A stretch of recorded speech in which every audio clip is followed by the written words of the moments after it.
glad you're here. I'm Michelle Johnson. I'm the Chief Operating Officer at Metrum Research Group. We're a decision informatics company specializing in modeling and simulation services and solutions. We are located in Terriffill, Connecticut, which is a township of Simsbury, Hartford. And we're delighted to be part of CTC and really excited to be here tonight. So a warm welcome to our panelists. We have Beth Contini, Nicole Russo, and Amy Comer. We're going to start with some introductions. I'm going to let each of these amazing women introduce themselves, and then we're going to jump right into some questions. So as a reminder, throw your questions in the Q&A and we'll keep our eyes open for what's coming in. But let's jump into our intros. So Beth, could you go first, please? Sure. Thanks, Michelle. Hi, everyone. I'm Beth Contini. I work at Medtronic in North Haven, Connecticut. I'm a biomedical engineer by training, and I've been working here for about 15 years. I am now currently an engineering manager, and I've been doing that for about 4 years.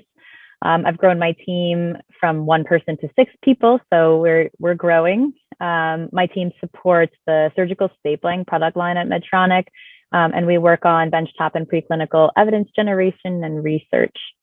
On the personal side, I have 3 kids, 7 and under, and 1 more on the way, so it's busy.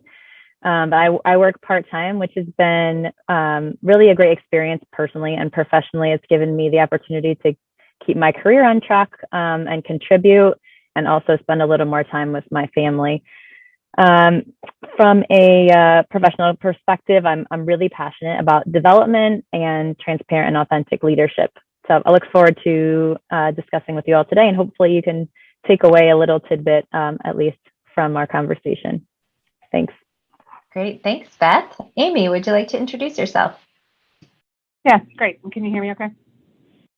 No. Amy Comer. I'm the Vice President of Engineering for Commercial Engine Programs at Pratt Whitney. We are headquartered in East Hartford, Connecticut. Slightly bigger. We have 35,000 employees, 15,000 of them here in Connecticut, and 5,500 engineers. So a big group, lots of opportunity, and should, I think, maybe provide some good contrast, because I know folks have different experiences, different needs, networking, mentoring, advocacy needs, depending on the size of the company that they work for. I specifically manage all of our commercial product lines from a technical perspective. All of the chief engineers at the company work for me. I am the highest ranking female engineer at Pratt Whitney, and we've been around for 95 years. So, you know, that is, we're getting close to breaking the glass ceiling there. So I'm super excited to encourage anyone in a career, and Connecticut is great, including all of the subs that support us. So huge opportunities there, and excited to hear from the rest of the panelists. Thank you, Michelle. Great. Thanks, Amy. And Nicole. Sure. Well, I am thrilled to be doing this with all of you. You know, Beth and Amy, your backgrounds are amazing, and we're a little bit smaller than you. Microboard Processing, it's a family-owned business, 40 years here in Seymour, Connecticut. We serve the electronic manufacturing sector industry. So we build medical products such as defibrillators, different types of patient monitoring. Then we also do indoor shot detection systems for the industrial sector. We build quite a number of products for the DoD, Department of Defense, including night vision goggles, anti-warfare, jammers, radar systems for places like the Pentagon. So I am a second generation CEO and owner there. My career has kind of twisted and turned from starting there at an early age, working on the shop floor, to a family rule that included getting our master's, my master's in finance and accounting, and working someplace else for a number of years. So I was at GE Capital as a vice president for a number of years. So I got to see big corporate, and then come back about 15 years ago to run this business with, like I said, 130 employees, 1 location, but a Fortune 500 list of customers with the highest technology needs in the country. So I really enjoy leading that team. So thank you. Great. Thanks so much, Nicole. So perhaps we'll jump right into the very popular topic of mentorship. And Nicole, actually, I'd love for you to share any experiences that you've personally had with mentorship. And maybe from your perspective, what are some top qualities that you look for in a mentor? Sure. So for me, this is particularly fitting. I have such fond memories back to my early GE Capital days when I went to Northeastern for my MBA, and there was an intern program embedded in that. And a friend said, "Hey, you should go intern at this really dynamic group in Norwalk, Connecticut, in finance." And I didn't know what I was doing, and showed up and asked them for an internship, and they said, "Sure." Fast forward 6 months later, they were asking me to stay and not go back and get my degree. Of course, I did, because I had kind of caught on to the rhythm of what we were doing very quickly, and it was primarily because of a mentor.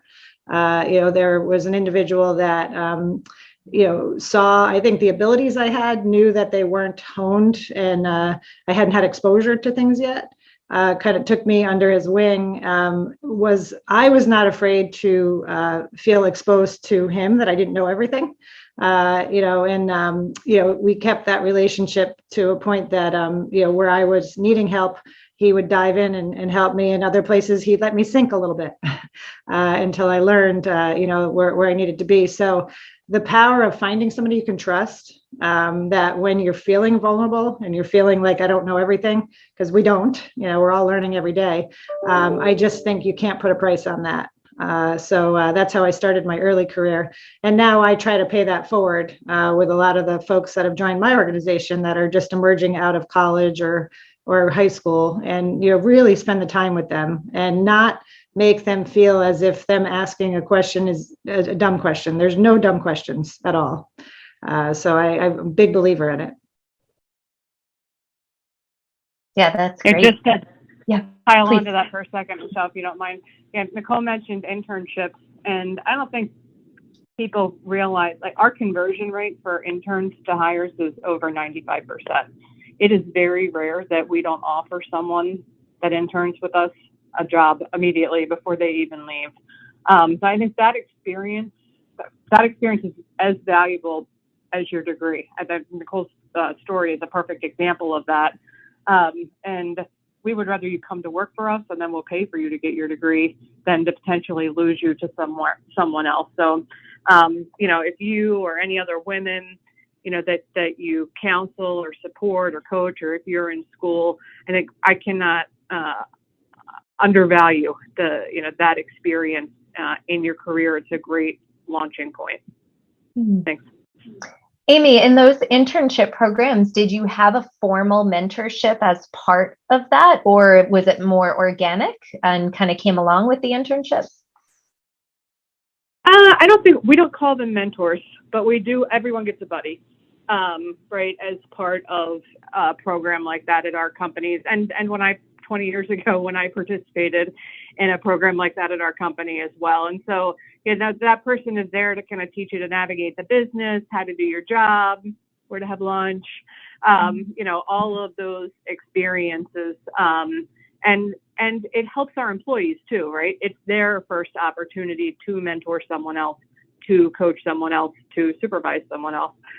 So it ends up being a good win-win experience for both the person interning or co-oping and the person that's immediately coaching them. Yeah, that's great. Yeah, so it's interesting you mentioned, that buddy, right? So I know that can be confusion between a mentor and an advocate. And Amy, I was hoping you could kind of share a little bit of your perspective on the differences between those two roles, and can it be the same person? What are the benefits of having each of those kinds of people in your life? Yeah, thank you. I think it's an excellent question.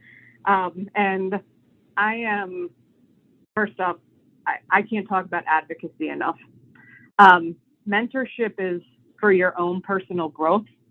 And a good mentor may not have anything to do with your career progression. And in fact, some of my most successful and intimate mentoring relationships are with people that do not work in my department or even at my company.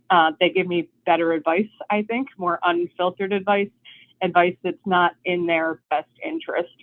An advocate is someone who is speaking for you when you are not in the room. And that is not necessarily something that a mentor will do for you. Especially in big companies. I think it's probably true in any size company. But as the bigger the company is, the easier it is for someone to get lost in that company, in my opinion. And a relationship with someone who is in a decision-making position that is pulling you up through the organization, that is putting you in roles, advocating for you to be put in roles that are going to pay it forward in your career is invaluable. That stuff doesn't happen without someone advocating for you when you're not in the room. So I think it's very important that people recognize that. You should know who your advocates are. And if you don't have one, if you think you don't have one, you just talk about how you go create one in the organization for yourself. And that means delivering for somebody, right? People advocate for people that they believe will deliver for them, that will make them look good, that will be future leaders in the company. You need to make sure you're developing relationships with people that recognize that in you and can make decisions that affect that for you. So a little different than that. It's actually a lot different than mentoring.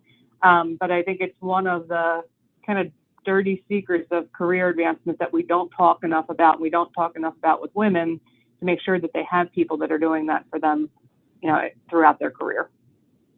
Thanks, Michelle. Yeah, that's great. Thank you for clarifying the differences there. Beth, just like your other panelists here, you're a very accomplished woman. You had mentioned in our prep call that you've not had formal mentorship before. So I was curious if you could speak to that, and maybe if you've had informal people in your life that have kind of served in a mentoring capacity. Sure. So kind of the way I viewed it, at each step of my career, I thought about, what is it that I want in a mentor? And I think I have probably a long list of things that I always want to improve on. So, this kind of ties in with networking and how I've approached networking. But I've kind of built this informal network of, I'll say, colleagues / friends that I've built over the years that I kind of know who I go to for certain things. So people in different levels in their career, people who have had different backgrounds, educational backgrounds, different career paths. I know people who have interacted with different people. So I kind of approach it as that more than, approaching someone formally. I have created, things like, hey, I want to, let's chat once a month casually, like, what's going on at work? Do you have any issues that you need to talk about? And so I haven't actually said, hi, will you be my mentor? Which I don't know that if that has to be that way or if other people have done that. But for me, it's more, building the relationships, working together on different kinds of projects and having built that relationship in the past, kind of knowing what this person's strengths are and where I need to go for certain questions.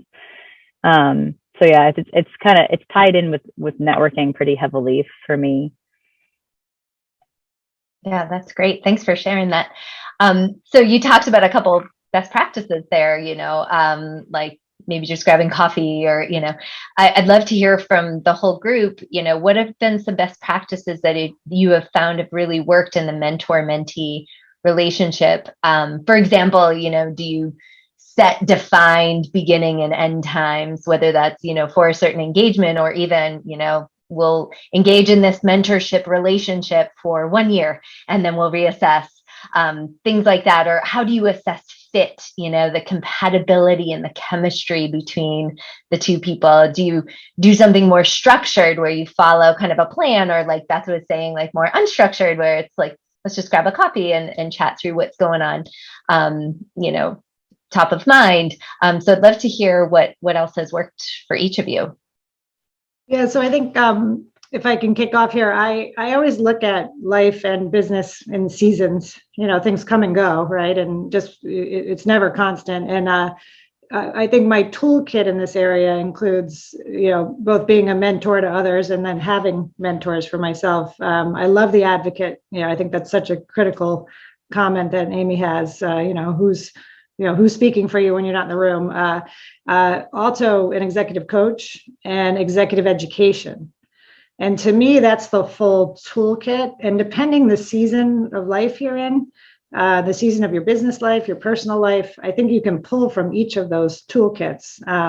So I answer the question a little bit different in that, seeking a mentor, that mentor may give you feedback at some point that, hey, listen, where you are in this season, you should seek some executive education, and then you go off and kind of do that, or, hey, you've hit a really critical road bump that you don't seem to be getting around, and it happens. Get an executive coach. I have a stellar executive coach that has just pushed me and challenged me and had me read things and do things that are well beyond what I ever thought I'd be doing.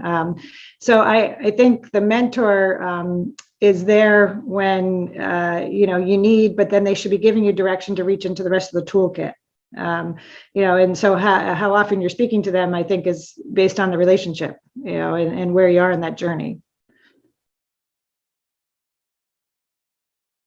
It's also transactional. I think you have to, what are you expecting to get out of this relationship? Are you looking for coaching, or are you looking for mentoring? Because they are also different things. Right. And in one area, you're asking someone to tell you what to do. In another area, I think you're looking for guidance and developing, new behaviors. Also, I think, I like Beth's experience as well. I have lots of different people that I need for lots of different things. Nicole talked about an executive coach. I think it's important for me to have relationships with other people in the company that can help me with perspectives that maybe I don't see every day. What does this person care about? What does the stakeholder care about? What does the stakeholder care about? That's a different relationship, than someone that may be helping me work on my image or work on my influenceability, those type of things. So I think you should be clear on what you want to get out of the relationship. And then to the point I think that everybody made, it's not, you're not marrying the person. It can be short, it can be one meeting, it can be 10 meetings, it can be when we need to talk kind of discussions. I think you should keep that kind of flexibility in mind, and you'll make more lasting connections, and they'll be more useful to you.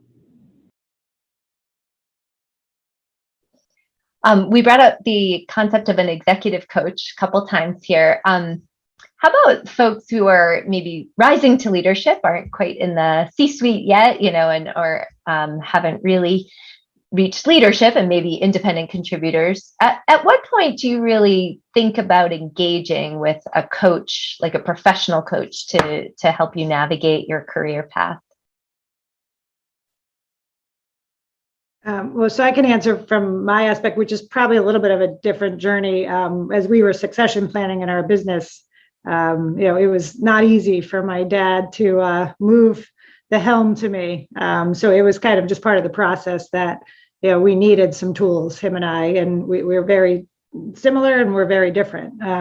So to me, that's how it started. But I'd have to say, even if that wasn't the catalyst, to Amy's point of, as you're moving through new opportunities, new exposure, it is critical to have someone saying something as simple as, you need to buy a new suit. And that's what I was told. You shouldn't be going to these meetings with the blazer you have on. That's from, college. Literally. And, to me, I know it sounds silly, but, as women, as we're moving through, I think for guys, some of that stuff, some of that stuff is just easier. It's very standardized. And for us, personally, for me, it was a little bit harder to recognize the value of some of those simple things. So I think it's up to where you are in the journey. If you're just becoming an entry-level C-suite, that's a certain type of coach that's probably helping you with dialogue and communication style and depth and breadth of conversation. And then as you move into the further C-suite executive roles, I think it's changing to different types of parameters. So it's my feedback. Yeah, I actually don't think you can start too early. And I'm not talking about,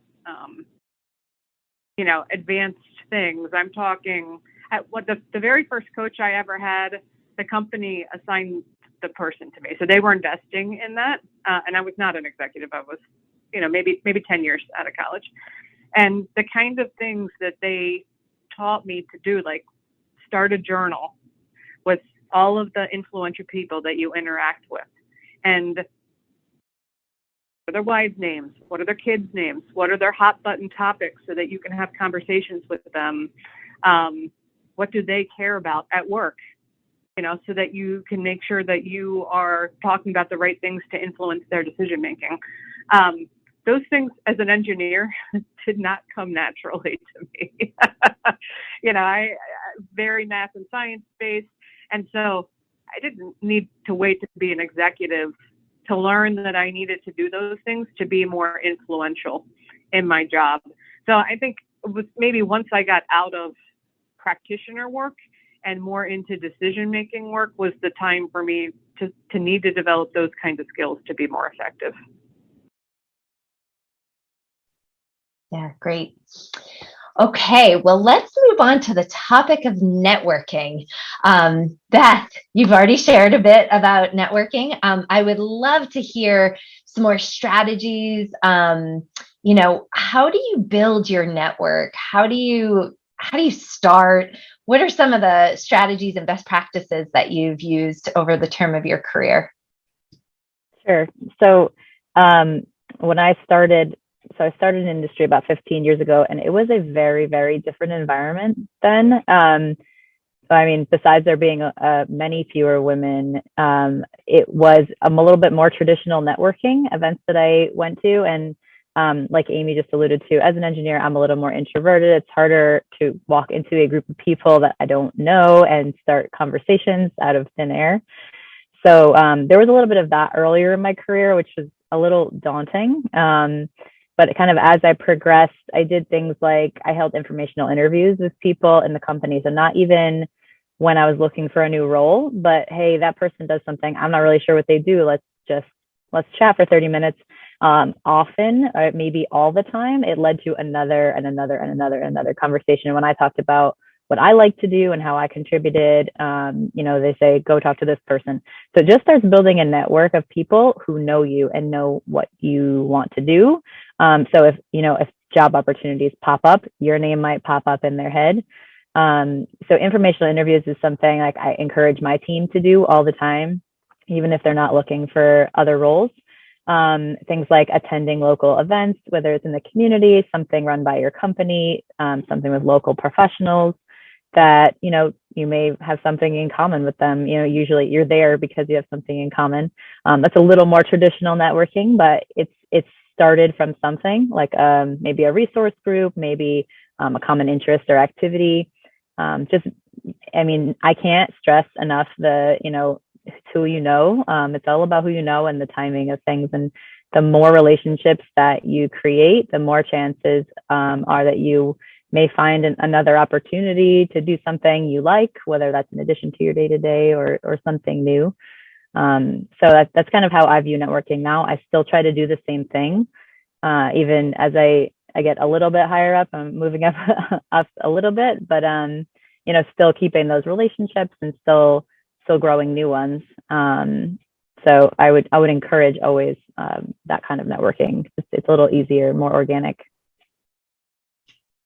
Yeah, I wanted to add too, I think those are key takeaways. And one of the things that I do is I just say yes. And I say yes a lot to a lot of things. And I think, it can be an Achilles heel for women, that, we bear the brunt of a lot of, the home things and all of that. So we get kind of overburdened. But I think if we can balance it all by saying yes, people know you as a go-to. And this is one thing that I've never been afraid to do, is say yes, even when I didn't know what I was really saying yes to. Because we're smart. We're going to figure it out. And I think so many people often think what they're going to work on is this big, thing that is so complicated. And everything in life, you just break it down into simple pieces, and you just advance the ball every day. And then having a mentor that is there to guide you and help you when you do get stuck. So for me, that's been a huge part of my networking. Right now, I'm leading the Southwest Connecticut Regional Sector Partnership for the governor's workforce. There's 300 manufacturers out of 4,000 in Connecticut that are in that. And just by saying yes, my network has exploded. Now, that's a good thing and a bad thing because it takes a lot of time, but there's value in there that I will cull out of it as I figure things out. So say yes, and but be careful that you don't get yourself too overburdened. You've got to be able to balance it. I'd add, don't be afraid to ask either. I think a lot of people say, how do I, like, some of my greatest relationships and my best networks and personal friends really come from someone reaching out to me after a meeting or after a seminar and saying, I really liked what you were talking about, or this really resonated with me. Would you like to have lunch? Or would you like to have dinner? And then to Nicole's point, I always say yes. In fact, most people I know say yes. And so that also doesn't come natural to a lot of people. Everyone's a little afraid of rejection, but I will tell you it's rare. And it's a powerful tool to build more than a cocktail network, right? More than just someone to say hello to build real relationships with people. So be brave and don't be afraid to ask. Yeah, that's great advice. One question, and I remind everyone, go ahead and put questions in the Q&A. One question coming up, Beth, you talked about informational interviews, and that's not always a term that people are familiar with. So could you just explain a little bit more about what that is and when you use that strategy, and maybe some first steps, like how do you get started with something like that? Sure. So at least the way I define it is really it's like a meet and greet. And often mine have started from an event maybe I was at, and I sort of heard someone talking about something, like something in the distance, or someone mentioned, oh, so-and-so works on this. And I was interested in what the project was or what the role was. So I've reached out. So I want to also say, like, saying yes has been has moved me forward in a lot of situations. So I totally agree with that sentiment. It's say yes as much as I possibly can. So yeah, I've just reached out to people, and I think also like I said, I encourage like anyone I talk to at our company. Medtronic is a huge company with 90,000 employees. So obviously I don't know, there's still a lot of people to meet. So I have not really shied away from just reaching out, no matter what the level of the person was, if I was interested in getting feedback. And I have found to what just Amy and Nicole were talking about, nobody really says no. If I just say, hey, do you have 30 minutes? Like, we can chat about some career development or something I'm working on that I want to get your take on. And like, I know we don't know each other too well, but like, it'd be nice to have a conversation and get your feedback. So it is a little blind sometimes. Sometimes it's through, a friend of a friend or colleague of a colleague. I've used relationships with my managers before, with my other colleagues, with people I've met through, resource groups as well, at all different levels. And I don't think I've ever been turned down. I don't think anyone ever said, no, I don't have time to talk to you. So I think the asking questions piece that Amy was talking about too, like, it never hurts to ask. I think most people, if not all people, are very willing to share and, share experiences and help other people move along. So, ask the questions, even if it's not someone you know too well. And use the power of your network. I mean, you alluded to it there, Beth, but it's a little old-fashioned, but have somebody introduce you. I think that's the other benefit of having a big network is, your Kevin Bacon 6 degrees of separation really gets down to one or two, and you can meet just about anybody. So I think that's that is another benefit of having kind of a strong and reliable network. And that's for your peers too, right? There is, I'm speaking from someone that's worked for the same company for 20 years. The people that I started work with and built strong bonds, you know, in our early 20s, and we're all still working there. I mean, that network is tight. It's powerful. That's not a network that we generated for career advancement. Those are people that we rely on when we need to get something done. And that's a big part and a big, network benefit as well. Slightly different than what you think about for opportunities and advancements, but it's a support system built inside of your group, inside of your network that's equally valuable. Yeah, I wanted to add one other thought too, which, well, I guess two thoughts. One is I have found significant power in the networking through executive education. So I've tried pre-COVID, excuse me, done at least one class a year at, a Harvard, a Yale, an MIT. They don't have to be long and they don't have to be expensive, but the ability to, meet different types of colleagues from different parts of the world, it's critical. And those things have really helped propel, obviously, my network, but even opportunities that I've been presented with. The other thing I think that's key is what we're doing right here, which is, my own muscles in networking have gotten a little weak over the last 2 years, right? Because we're doing a lot of this. And this is great because we can be a lot more efficient. But I do think we have to push ourselves to come out of this. Get out, get face to face, spend the time. And for me in particular, I'd like to be in the office getting things done. Networking takes time. And I know for me, especially, I'm going to be pushing myself hard over the next year to get back out there and make sure I'm taking that time and, not only just trying to get the workload at my desk done. So I would challenge people to watch for that, because the virtual world's wonderful, but we're going to lose something in the human connection if we do too much of this. Yeah, I'm glad you brought that up, Nicole. And maybe we can park on that a little bit. So in-person events are starting to happen again, which is a good thing. And especially for the few introverts in the crowd, what are some ways that we can really overcome that terrifying first step walking into a room of people? And, do you have any tips? Like, do you have a typical question that you ask, or do you camp out a certain part of the room, or like any little tips that you might have for those in-person, like more traditional networking experiences would be greatly appreciated.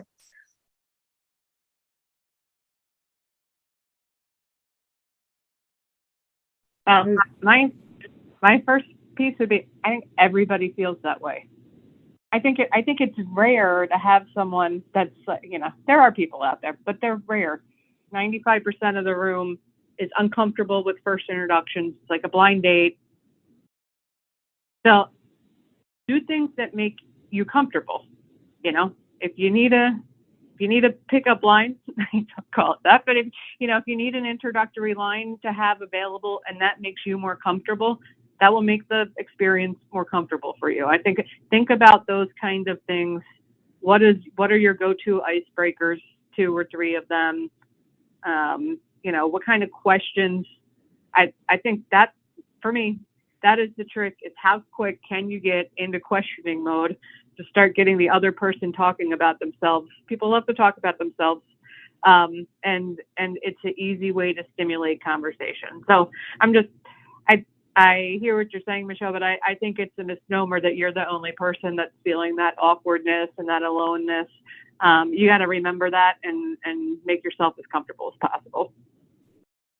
Yeah, and I think, know your audience. I'm what I consider very extroverted. I love being with people, but I just had to go to an event in DC a couple of weeks ago, and I was scared out of my mind with the crowd that was there. And that's not like me, but I knew my audience and I studied all the bios.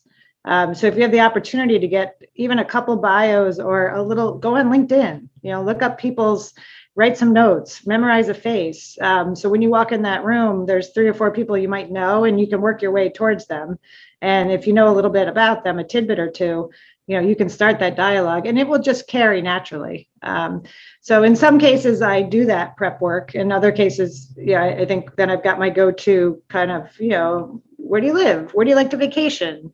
I think the family thing can get a little awkward sometimes, depending on whether people have kids. Maybe they don't and they wanted to. So I try to stay away from that, and more about living and vacation and, trying to keep it very social. I find people really start to open up.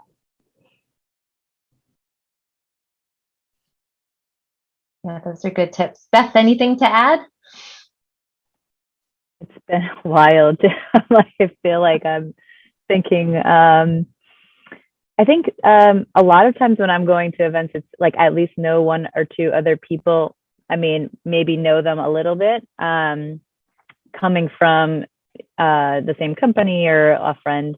So I think sometimes if you have a buddy, like I know like that can be, that can segregate you if you just have one person to talk to, but maybe it also can support you in saying, okay, like we're going in this together. We're not going in alone. And now we're, kind of pushing each other to, meet a new person or, find out something about someone. So I think sometimes that's a nice to have. It's a little bit of a crutch, but, as long as you're continuing to push each other and not just talk to each other, I think it's helpful.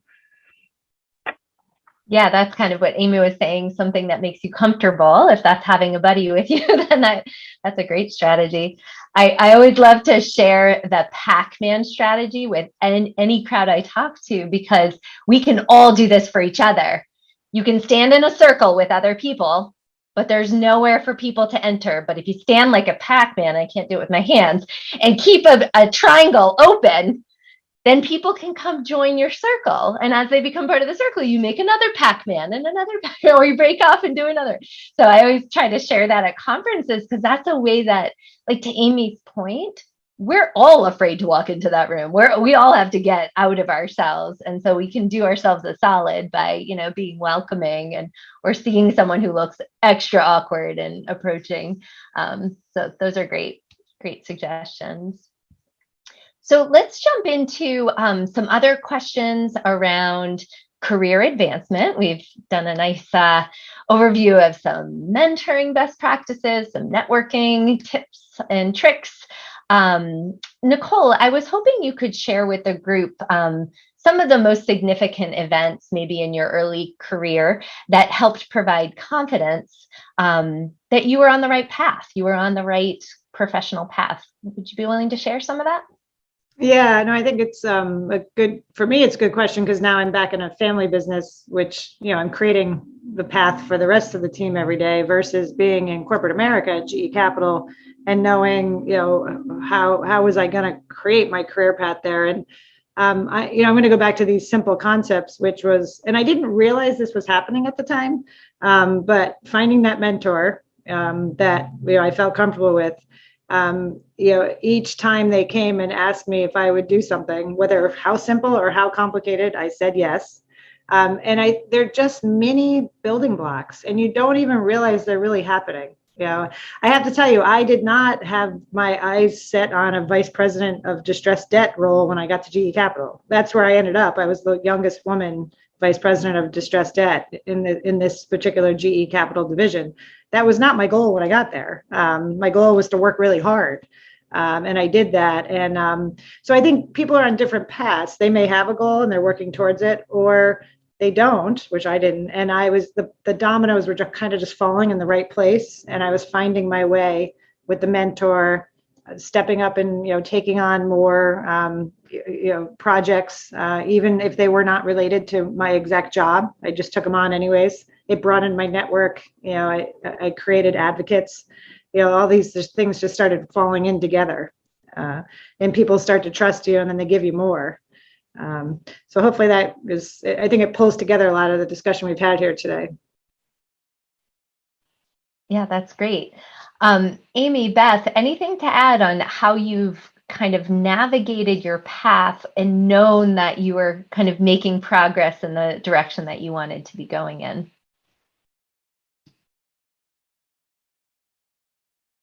I'm like a wartime concierge.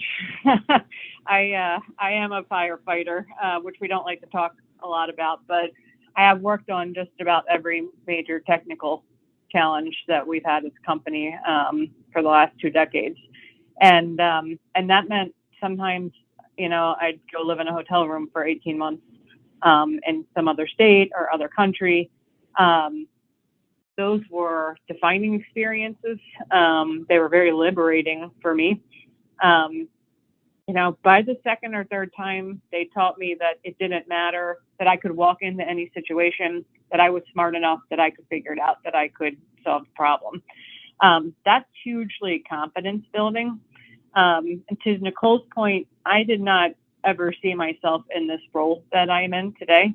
I just wanted to work on bigger problems, harder problems, be more effective at solving other people's challenges and problems. If you do that, and then you do some of these other things that we talked about, make sure you've got someone advocating for you, make sure you've got some good coaching and mentoring, good talent like that stands out, and opportunities will find you.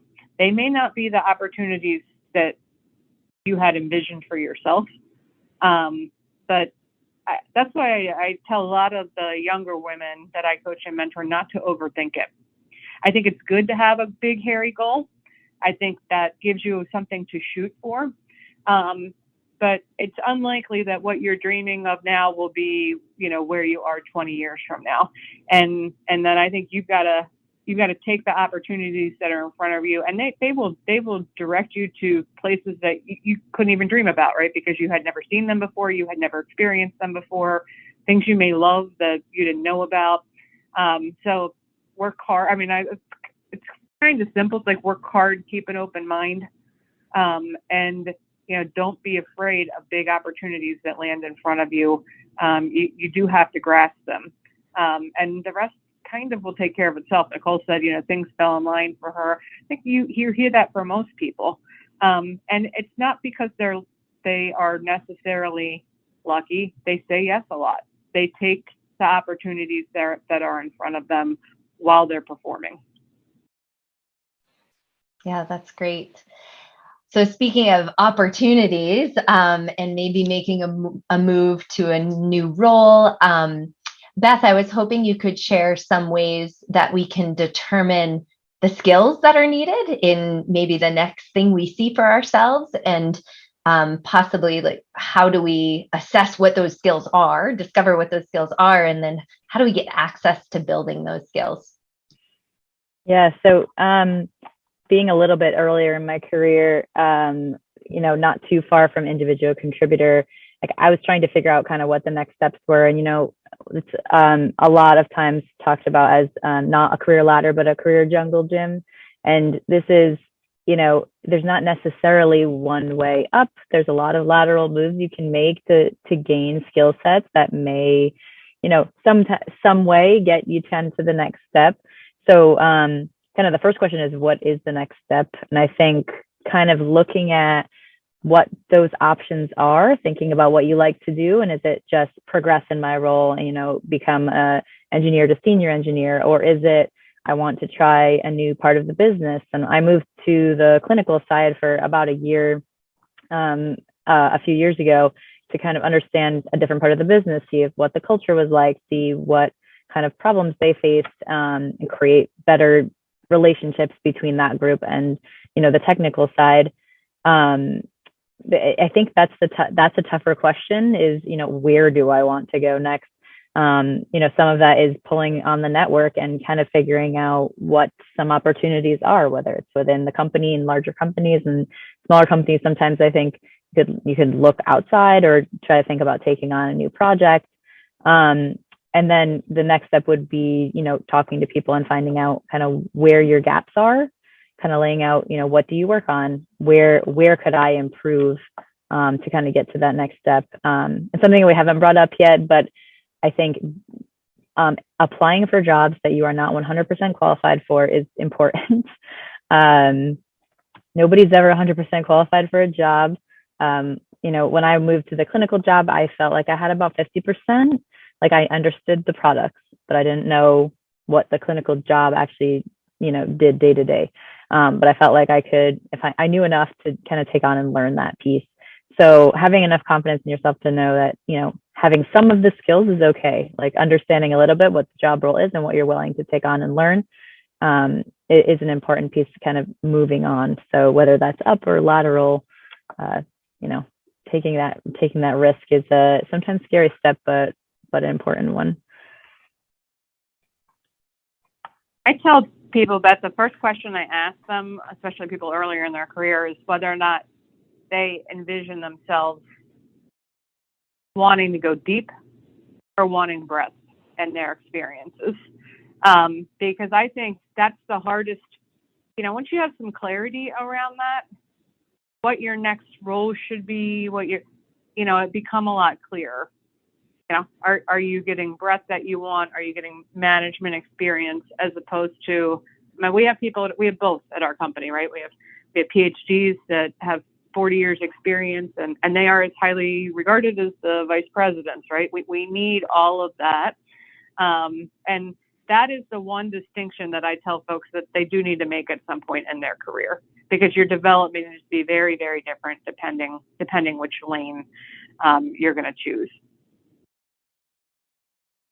That is a great question to ask. I'd love to ask that of each of you. Are you more of a generalist covering a breadth, or are you more specialist, kind of a deep diver?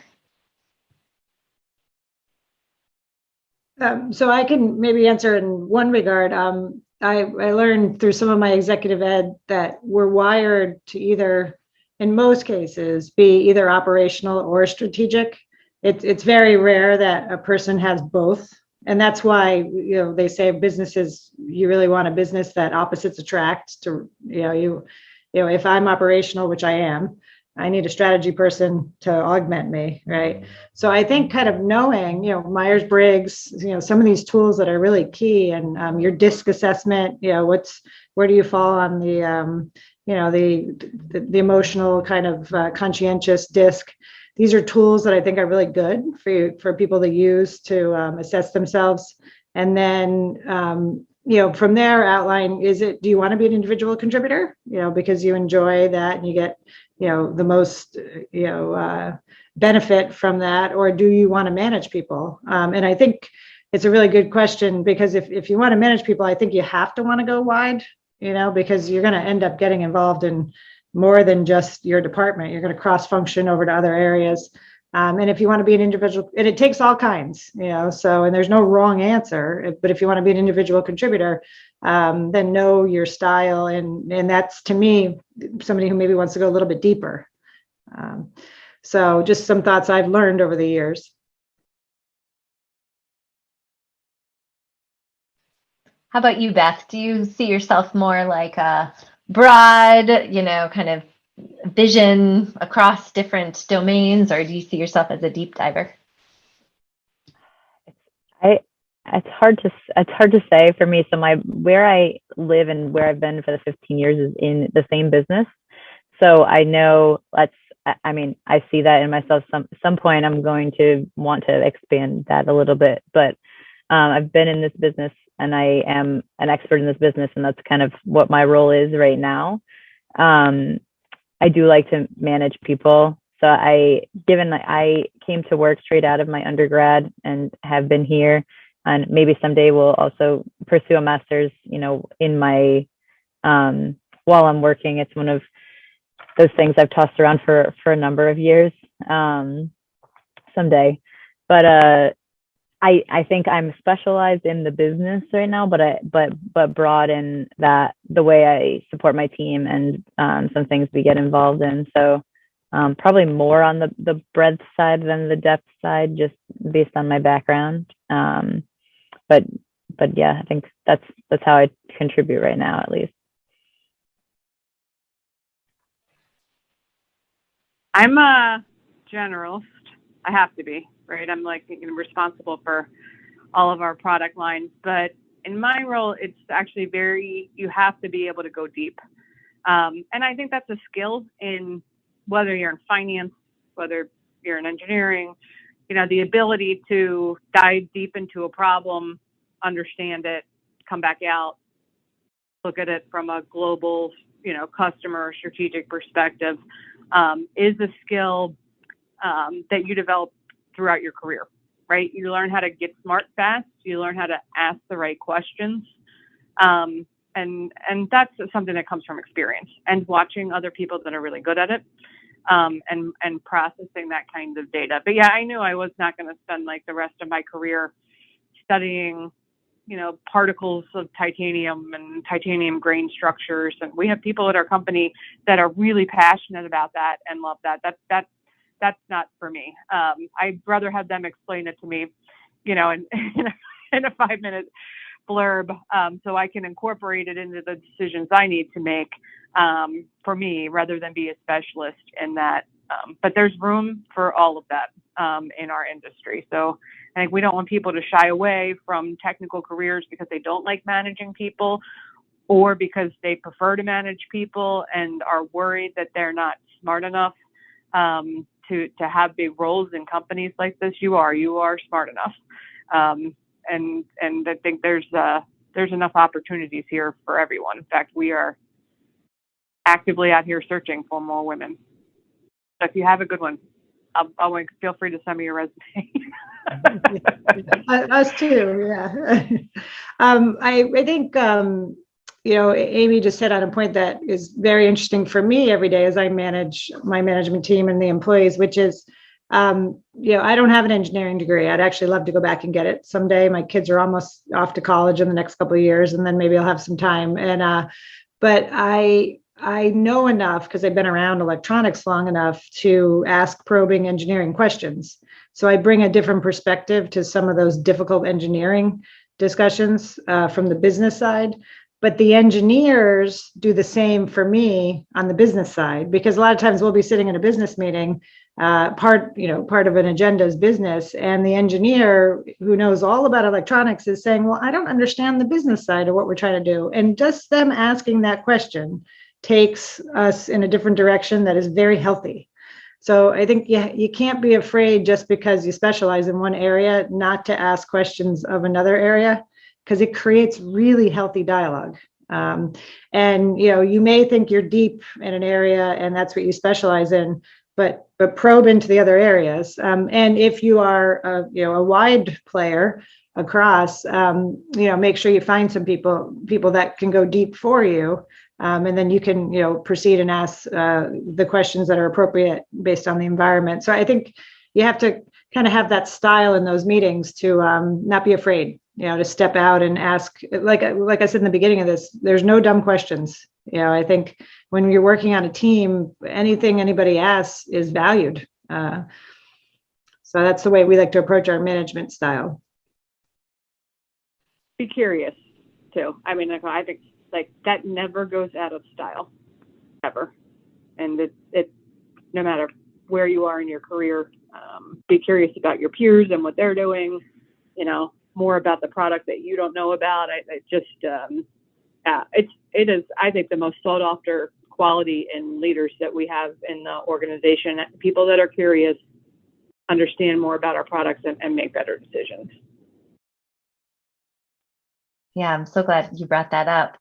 And we only have a couple more minutes, so I'd like to end with a question that is about curiosity and learning. I'd love to know what each of you are reading lately.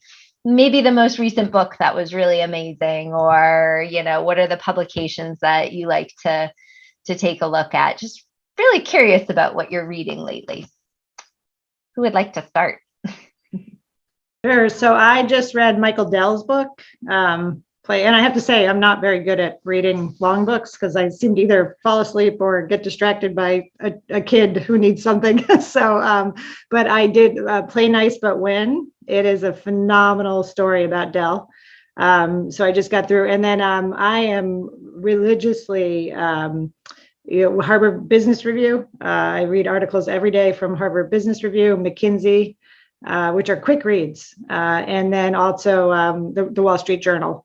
Those are flashing all day for me. And, I find a lot of, obviously, US based news, but also global news. That's really important to how we're all positioning our businesses going forward.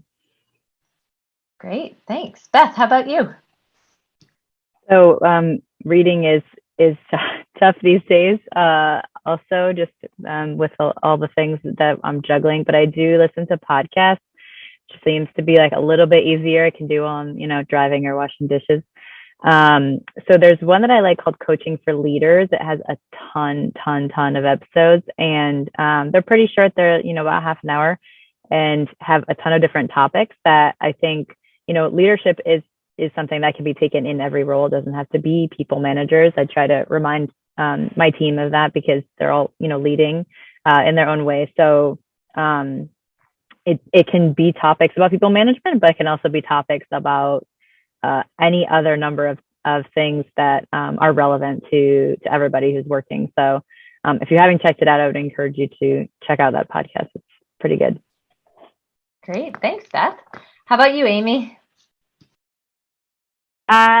Flying Blind by Peter Robinson, and if you don't know what that's about, it's about Boeing, and the history of Boeing in the last few years of Boeing leading up to the 737 MAX incident, and of course we are using it as a case study at work for decision making and risk decision making and culture. There's a documentary as well on there, and I encourage folks to even if you're not in the industry, I think it's an interesting study on how the culture of a company can affect its risk-taking posture and its response to crisis. And so, not very uplifting, but we have to learn lessons.